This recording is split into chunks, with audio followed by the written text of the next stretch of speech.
कांग्रेस और national conference पर भड़के सीएम योगी का आर्टिकल 370 और 35A की वजह से आतंकवाद पनपा। योगी ने कहा कांग्रेस और नेशनल कॉन्फ्रेंस की वही हालत होगी जो आर्टिकल 370 की हुई।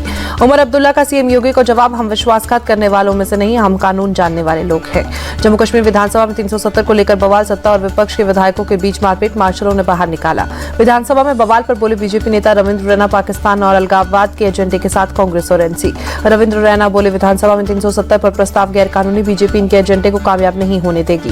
कांग्रेस और नेशनल कॉन्फ्रेंस का असली चेहरा सामने आया, बीजेपी नेता स्मृति ईरानी का अटैक। बीजेपी के आरोपों पर नेशनल कॉन्फ्रेंस का पलटवार, कहा चोरी छिपे नहीं, नोटिस के बाद सदन में प्रस्ताव पेश। यूपी की सियासी गलियारों में फिर पोस्टर हुआ, लखनऊ में सपा मुख्यालय के बाहर लगे राहुल और अखिलेश की फोटो। पोस्टर में लिखा, न बटेंगे न कटेंगे, एक है और एक रहेंगे, बटेंगे तो गैस सिलेंडर 1200 रुपए में मिलेगा, एक होंगे तो 400 में। सपा प्रत्याशी तेज प्रताप यादव के प्रचार में जुटे सांसद धर्मेंद्र यादव बीजेपी पर जमकर निशाना साधा। गया में जीतन राम मांझी की पार्टी के प्रचार वाहन पर हमला, बैनर पोस्टर भी फाड़े, आरजेडी पर लगाया हमले का आरोप। कल से 2 दिन के पंजाब दौरे पर रहेंगे अरविंद केजरीवाल, पंजाब उपचुनाव में करेंगे प्रचार। राजस्थान उपचुनाव में ज्यादा से ज्यादा सीटें जीतेगी बीजेपी नेता सतीश पुनिया का बयान। बागी नरेश मीणा पर कांग्रेस का एक्शन, राजस्थान उपचुनाव से पहले पार्टी से निकाला। महाराष्ट्र के डिप्टी सीएम अजित पवार ने मुंबई में चुनाव प्रचार किया, नवाब मलिक के लिए समर्थन मांगा। अजित पवार ने कहा विकास सभी को लेकर संभव, चाहे वो किसी भी जाति धर्म का हो। बीजेपी के नवाब मलिक का समर्थन नहीं करने पर बोले अजित पवार, कहा पूरी कोशिश रहेगी कि हमारे दोनों उम्मीदवार जीते। नवाब मलिक की दो टूक, कहा बीजेपी से फर्क नहीं पड़ता, जनता मुझे प्यार करती है। महाराष्ट्र में वोट जिहाद पर सियासत तेज, बीजेपी नेता नीतीश राणे का आरोप, उद्धव गुट के नेता मौलानाओं से अपने उम्मीदवारों के पक्ष में फतवे जारी करवा रहे हैं। नीतीश राणे ने सबूत के तौर पर वीडियो शेयर किया, कहा उद्धव की पार्टी को मौलाना के फतवों की जरूरत नहीं, हिंदू वोट की ही। कांग्रेस नेता हुसैन दलवाई बोले हम सबको साथ लेकर चलते हैं, हमें हिंदू मुस्लिम सिख सब वोट चाहिए। मौलाना मोहम्मद जाबिर वैग का बयान, एमवी के पक्ष में रहेगा हमारा समर्थन, लोकसभा की तरह विधानसभा में सिखाएंगे सबक। नीतीश राणे के बयान पर यूपीटी नेता प्रियंका चतुर्वेदी का पलटवार, बोले लोगों को बांटने और लूटने का काम कर रही है बीजेपी। शिवसेना यूपीटी प्रमुख उद्धव ठाकरे ने जारी किया पार्टी का मैनिफेस्टो, कहा हम जो कहते हैं वो करते हैं। महाराष्ट्र की जनता को परिवर्तन चाहिए, नागपुर में बोले शरद पवार। एमएनएस चीफ राज ठाकरे का बयान, कहा हमारी सरकार बनी तो मस्जिदों में लाउडस्पीकर हटाएंगे। महाराष्ट्र के डिप्टी सीएम देवेंद्र फडणवीस का आरोप, राहुल गांधी शहरी नक्सलियों की मदद लेना चाहते हैं, इसलिए लाल किताब लेकर घूम रहे हैं। राहुल गांधी संविधान का सम्मान नहीं करते, खाली पन्नों की किताब लेकर घूम रहे। केंद्रीय मंत्री किरण रिजिजू का अटैक। राहुल गांधी का देवेंद्र फडणवीस पर पलटवार, पूछा जाती है जनगणना के लिए आवाज उठाना क्या नक्सली विचारधारा है। राहुल के समर्थन में उतरे शरद पवार, कहा जाती है जनगणना से ही आरक्षण की सीमा बढ़ाने की स्थिति का पता चलेगा। आरएसएस जब से बना तब से लोगों में जहर घोल रहा है, कांग्रेस नेता भूपेश का अटैक। सीएम योगी पर भी बरसे भूपेश बघेल, कहा उनके पास धार्मिक उन्माद फैलाने के अलावा कोई काम नहीं। दिल्ली में 2 दिवसीय आतंकवाद विरोधी सम्मेलन, गृहमंत्री अमित शाह बोले आतंकवाद को जड़ से उखाड़ फेंकेंगे। गृहमंत्री अमित शाह ने कहा भारत के अंदर आतंकवाद से लड़ने के लिए एक मजबूत इकोसिस्टम तैयार। वक्फ जेपीसी चेयरमैन जगदम्बिका पाल कर्नाटक में किसानों से मिले, कहा किसानों की जमीन पर वक्फ बोर्ड का दावा।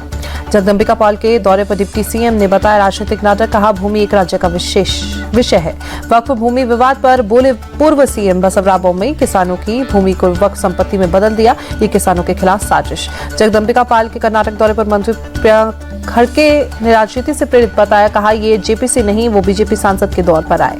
बागेश्वर पीठाधीश्वर धीरेन्द्र कृष्ण शास्त्री का बयान, हर हिंदू को माला और भाला रखना चाहिए।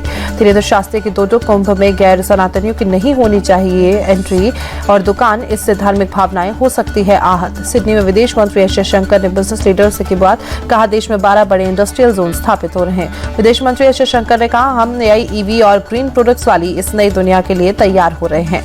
गोवा में INS हंसा पहुंची, राष्ट्रपति Droupadi Murmu guard of honour देकर किया गया सम्मानित। महाराष्ट्र के सोलापुर में राजस्थान सीएम ने बीजेपी के लिए समर्थन मांगा, कांग्रेस को भ्रष्टाचार की जननी बताया। कोलकाता डॉक्टर रेप मर्डर का मामला, सुप्रीम कोर्ट का केस को बंगाल से बाहर ट्रांसफर करने से इनकार। चीफ जस्टिस DY चंद्रचूड़ ने सुप्रीम कोर्ट में राष्ट्रीय न्यायिक संग्रहालय और पुरालेख का उद्घाटन किया। एक्टर शाहरुख खान को मिली जान से मारने की धमकी, मुंबई के बांद्रा थाने में मामला दर्ज। रायपुर के फैजान पर शाहरुख खान को धमकी देने का आरोप, पूछताछ में फैजान ने कहा मेरे फोन का चोरी हुआ था, फोन चोरी की शिकायत भी दर्ज कराई गई थी। दिल्ली पुलिस ने बवाना विधायक जय भगवान उकार पर केस दर्ज किया, MCD कर्मचारियों से मारपीट का आरोप। देहरादून में प्रवासी उत्तराखंडी सम्मेलन सीएम पुष्कर सिंह धामी ने उद्घाटन किया। बीजेपी नेता रामकृपाल यादव ने शारदा सिन्हा को देश का गौरव बताया, कहा उनके न रहने से संगीत जगत में खालीपन हो गया। दिल्ली में 2 घंटे के अंदर 2 जगह फायरिंग, छावला में मारुति वर्कशॉप पर फिरौती के लिए 5 राउंड फायरिंग। कल भी छावला में मारुति वर्कशॉप पर हुई थी फायरिंग, दिन दहाड़े फायरिंग से इलाके में मची थी दहशत। छावला में मारुति वर्कशॉप पर फायरिंग की तस्वीरें सीसीटीवी कैमरे में कैद, 3 बदमाश मोटरसाइकिल से आए थे।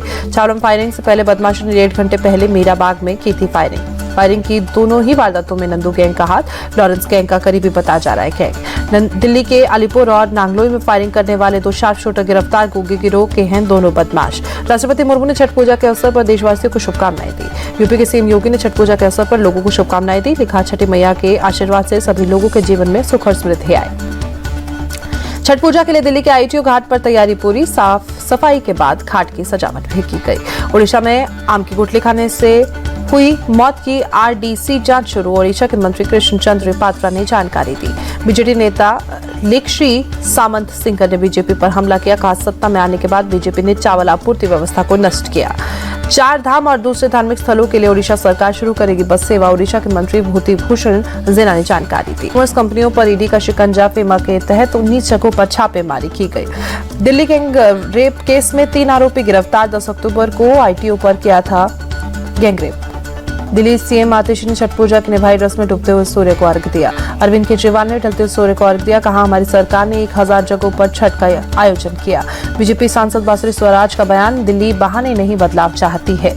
देश भर में छठ पूजा की धूम। बिहार सीएम ने पटना में छठ पूजा की रस्में निभाई। पटना के गंगा घाट पहुंचे सीएम और डिप्टी सीएम। छठ पूजा के लिए तेजस्वी यादव भी आए। लखनऊ में छठ घाट पर पहुंचे सीएम योगी। लोगों को फलों की टोकरी भेंट की। वाराणसी के दशाश्वमेध घाट पर छठ पूजा की धूम। ढलते सूर्य को अर्घ्य दिया गया। छठ पूजा समारोह में शामिल हुई सीएम ममता बनर्जी। कहा, छठ के लिए 126 घाटों की हुई साफ सफाई। देश भर में देखी छठ की रौनक। बीजेपी सांसद मनोज तिवारी ने अपने घर पर की छठ की रस्में। वायु प्रदूषण को रोकने के लिए केंद्र सरकार का सख्त कदम। अब पराली जलाने पर जुर्माना डबल। दिल्ली में आज भी प्रदूषण बहुत खराब लेवल पर। प्रदूषण के कारण एम्स इलाके में छाई धुंध। दिल्ली एनसीआर में प्रदूषण से सांस लेना मुश्किल। गुरुग्राम के डीएलएफ में कराई गई आर्टिफिशियल रेन। यूपी के अलीगढ़ में भी ठंड ने दी दस्तक। सुबह सुबह छाई धुंध। प्रयागराज में सुबह सुबह ठंड का असर दिखना शुरू। हर तरफ छाई धुंध की चादर। मुंबई में वायु प्रदूषण को कम करने के लिए बीएमसी की कोशिश। कुछ इलाकों में किया जा रहा है पानी का छिड़काव।